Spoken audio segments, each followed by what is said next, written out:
Apa sih BPJS? Perannya bagaimana sih di Indonesia? Emang sepenting itu ya BPJS? Mari kita bahas di sini.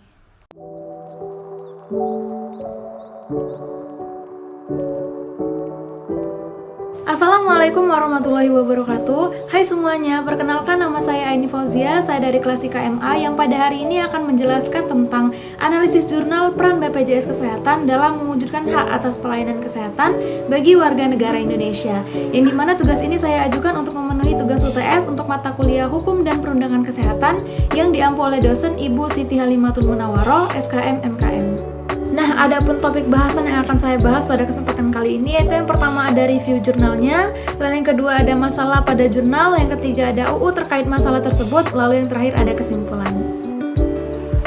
Baiklah, kita masuk ke poin yang pertama, yaitu untuk review jurnalnya. Bisa kita lihat di slide PPT, yang mana jurnal ini adalah Jurnal Penelitian Hukum Indonesia yang diterbitkan tahun 2020, yang mana penelitian ini mengkaji tentang peran BPJS Kesehatan dalam mewujudkan hak atas pelayanan kesehatan bagi warga negara Indonesia, yang dimana latar belakang penelitian ini adalah masyarakat yang memerlukan perwujudan HAM atas pelayanan kesehatan, khususnya untuk masyarakat miskin, seperti itu. Adapun metode penelitian yang digunakan adalah normative legal research dengan tipe penelitian deskriptif analitis, dan lokasi penelitiannya itu di Jakarta. Selanjutnya kita masuk ke poin masalah pada jurnal. Ada dua pokok masalah yang bisa kita ambil dari jurnal tersebut, yaitu yang pertama, sejauh mana peran BPJS Kesehatan ini untuk mewujudkan hak atas pelayanan kesehatan bagi warga negara Indonesia.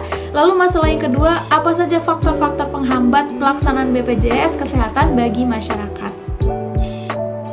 Nah, baik, kita masuk ke masalah yang pertama, yaitu sejauh mana peran BPJS Kesehatan ini dalam mewujudkan hak atas pelayanan kesehatan.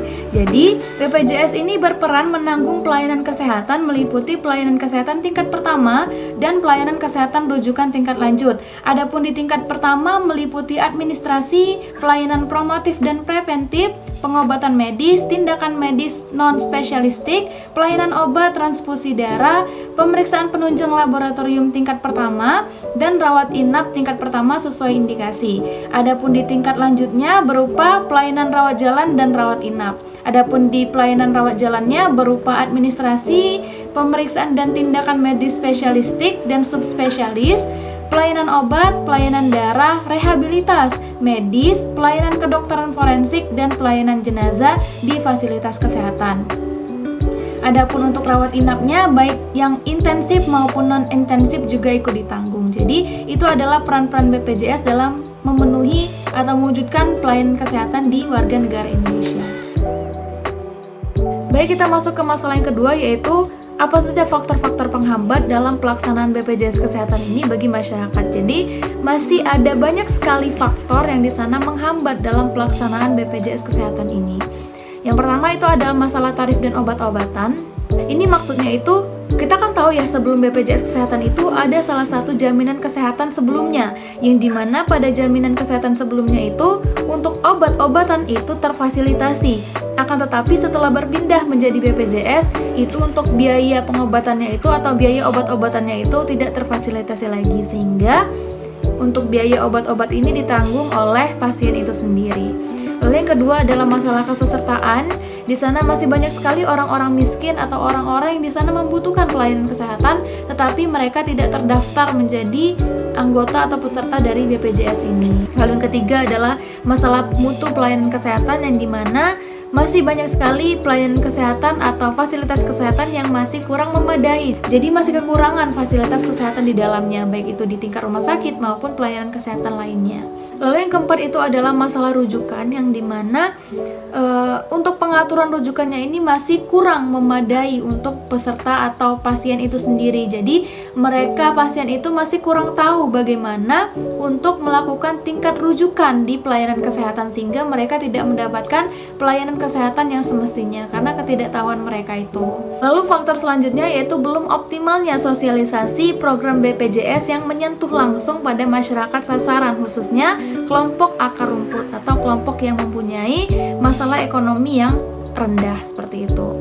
Lalu yang keenam, masih banyak dari kalangan masyarakat yang belum mengerti bahwa penyelenggara jaminan kesehatan telah berubah menjadi BPJS. Jadi kan tadi udah saya jelaskan ya, kalau sebelum BPJS ini ada jaminan kesehatan sebelumnya, lalu kemudian diganti atau diubah menjadi BPJS. Dan di sana masyarakat ini masih kurang tahu kalau jaminan kesehatannya itu udah berganti gitu ke BPJS. Lalu faktor yang selanjutnya yaitu proses mekanisme pelayanan atau prosedur yang dilakukan oleh BPJS masih tergolong rumit. Lalu yang ke-8, masih belum adanya data kepesertaan JKN secara terpilah untuk memudahkan dalam mengidentifikasi kepesertaan BPJS. Lalu faktor yang terakhir yaitu semenjak penyelenggara jaminan sosial kesehatan beralih ke BPJS Kesehatan, penyandang masalah khusus ini kurang berjalan lancar karena penyandang tidak lagi terdaftar sebagai peserta BPJS. Jadi ini adalah faktor-faktor yang di sana menghambat dalam pelaksanaan BPJS Kesehatan ini bagi masyarakat atau warga negara Indonesia. Lalu selanjutnya kita masuk ke undang-undang yang berkaitan dengan masalah yang telah kita bahas sebelumnya.